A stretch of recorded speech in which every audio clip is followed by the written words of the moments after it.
Self-esteem, self-worth, and confidence. Are you challenged with any of these areas?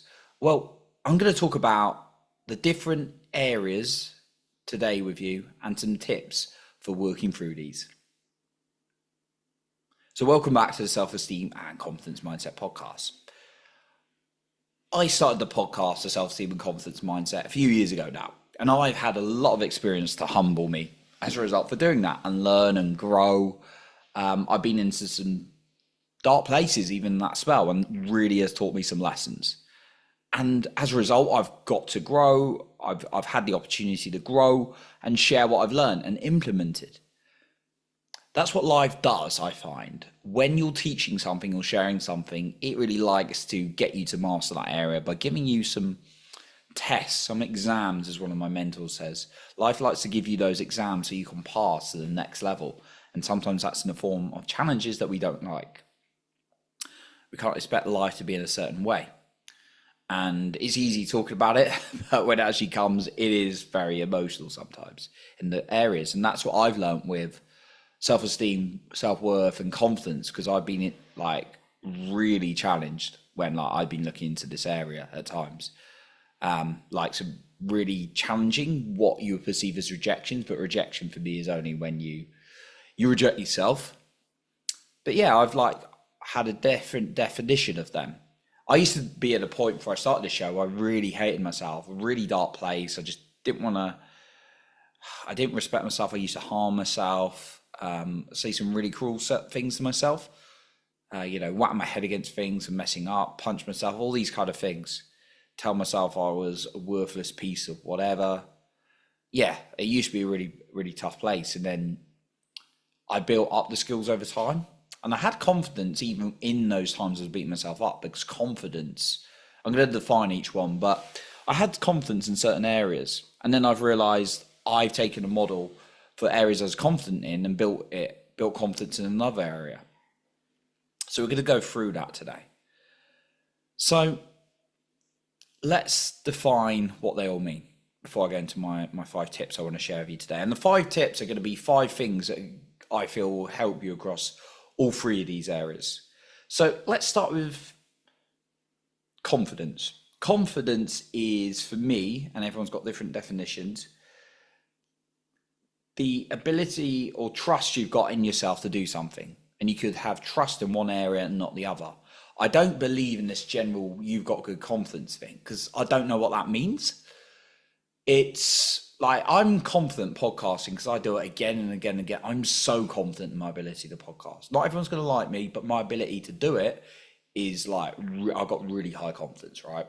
Some people terrified of public speak will do a podcast, right? But that's not me.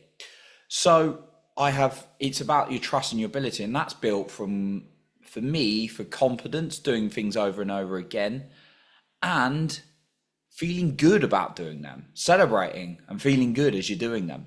That is what confidence is for me. It's doing something again and again that you feel so confident in it. I've seen some people who are really miserable and hate themselves, but they're super confident in their job, even if you think they're not a confident person. Maybe they're not a loud, outgoing person, they've got a different personality style, but actually they're very confident in what they do. For me, that's confidence. You're trusting your ability to do something that's based on competence, and you can speed it up by having fun on the way. The next one is self-esteem, that obviously I've got the name of in the podcast, as well as confidence. So self-esteem for me is how much you're liking yourself. What are you sticking to your word? Are you doing what you say you're going to do? And for me, that's sticking with your word and liking yourself for doing that, right? If you don't get out, if you say you're going to get out of bed at a certain time and you keep lying in, you don't go to the gym when you say you're going to do, or start on a project every morning or do it later, that's going to damage your self-esteem. I've certainly found that when I haven't done what I said I was going to do. So that's what self-esteem is for me. And then you got self-worth. And this is just purely how much you value yourself just for existing, regardless of anything else. And this is really, really important. And yeah, it's one of the hardest things I found for so many people, and myself included, right? It's just how much you value yourself. How do you see your worth just for you existing on the planet, right? A lot of people think it's conditional. You got to achieve X, Y, and Z. And that's why you see so many people going into rehab from celebrities and things like that, because their self-worth is nothing. They're just like, they've made this money, they got this fame, people admire them, but actually they don't really see their worth, their existence. It's all based on stuff, and they start seeing that even when things fall apart, or just when they've got everything they need but they still feel empty. That's what self-worth is for me. So how do you work through these? I want to go through 5 points that have really helped me work through these 5 things. Number 1, recognize your worth by conditioning yourself to see your worth every day. Now, what I do is I put an alarm on my phone, and I say to myself, I'm enough as I am. I absolutely trust and love myself. I look in the mirror where possible, but I say that and I breathe it in and I feel it. When you say some words slower and you breathe them in, you can really feel them come into your body. Just recognizing your worth and just saying it to yourself, and practice feeling it multiple times a day. That's a key one for me. Number 2, do what you say you're going to do. You can slip up, of course, you're a human being, but don't overload yourself with too many things and then say you're going to do it and not do it. It's better to set yourself a lot less, and just consistent small habits you can do. Because when I've done what I say I'm going to do, my esteem is really good. I feel good about myself, right? So this week just gone, I launched my book, and I said, I'm going to launch my book by the end of the week. And guess what? I launched my book by the end of the week because I said I was going to do. My mind got there and was like, well, maybe we could do this, delay on that. But no, I pushed through it and I went, I'm going to do this. So the more you keep your word to yourself, the more better your esteem's going to be. It's not about being perfect, but the more often than not you can do this, right? Imagine if you had a friend and you're like, I'm going to do this by the end of the week for you. I'm going to do this by the end of the day for you. And you didn't. That friend wouldn't feel good about themselves or you. That's what you're doing to you. So keep your word to yourself. Number 3, practice, prepare, and then celebrate.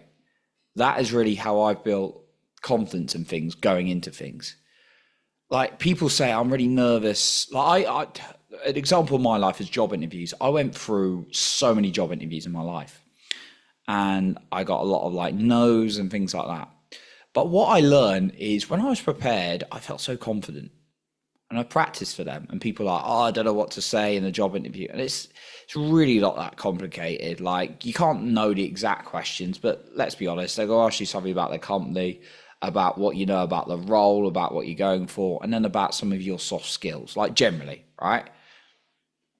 So it's like, and then you get to the interview, go, oh, I was really nervous. And it's like, you didn't practice, you didn't prepare, or you read the answers just with your eyes. You didn't say them out loud. Like, I've done when I used to be nervous about doing presentations, like I was terrified to be standing in front of people, even like 5-10 people.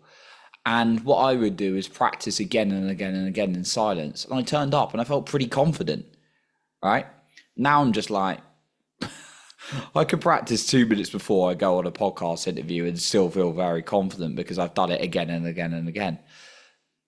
But yeah, like if something's newer to you, practice and prepare for it. And I practice for podcast interviews by doing a load of them, right? And then celebrating them as well. I'm going to say this as well. Like for dates, like in the past, like when I used to go on like a load of dates particularly in my early mid-20s, I used to be like nervous, and it would go okay actually, some of them. But then I got to a point I was like, I would have even better these dates, so I'd think about interesting questions I could say, good topics I could bring up. And the more I prepared that, like the more confident I went into those dates. And it was a really good conversation with those girls. So, and again, like I don't get attached to the outcome or anything like that, but that's an example there. Like sport, I got like went from the worst player on the team to the best player, like when I was 12 to 13 years old. And that's because I practiced. So I felt good about it. I was enjoying it. I wasn't even realize I was celebrating it. But when you have fun on the way, that's really going to help. Number 4, list your achievements. Write down everything you've achieved in life. Write it on a piece of paper and then just look at it and just feel good. Even no matter how small it seemed, right? Because the more you can train your brain to look for the good you've done in your life, the more it will automatically do that. Number 5, boundaries. This is a key one for your relationship with yourself. Your boundaries for yourself and your boundaries for others. And again, others may be different from one person to another. So if you've got your like intimate partner, or you've got like family member or a friend, you might have different boundaries for each of those, right? But also boundaries for yourself. So what is it you're going to do today? What is it you're going to say no to? What is acceptable for you? What's a definite no for you from people? Because the more you can understand that, the more you stick up for yourself and the better your relationship as well with yourself. So those are my tips on self-esteem or confidence, self-esteem and self-worth today. So thank you so much for listening today. Just to recap them, recognize your worth and say it. That was the first one. Number 2, do what you say you're going to do. Don't put it off, no matter what excuses come up. Obviously, if you were doing something in an emergency, like you got ill or someone got ill, or there's an earthquake or something, obviously, give yourself that common sense, like lenience, but don't be like, I got really busy at work, I was really tired when I got home, because that'll damage your relationship with you. Number 3, practice and prepare and feel good about it. That'll boost your confidence. List your achievements. Write down as many achievements you can think of in your life. They don't have to be things like going to the moon, which not many people have done, to be fair. It could be something like, you got up and worked out early this morning. That's an amazing achievement. Just write down small things that you did and keep a list. And then number 5, set yourself boundaries for yourself and other people, because that will create a stronger relationship with yourself as well. So that's what I've got for you today. Thank you so much for listening. And remember to lead with your heart and not with fear.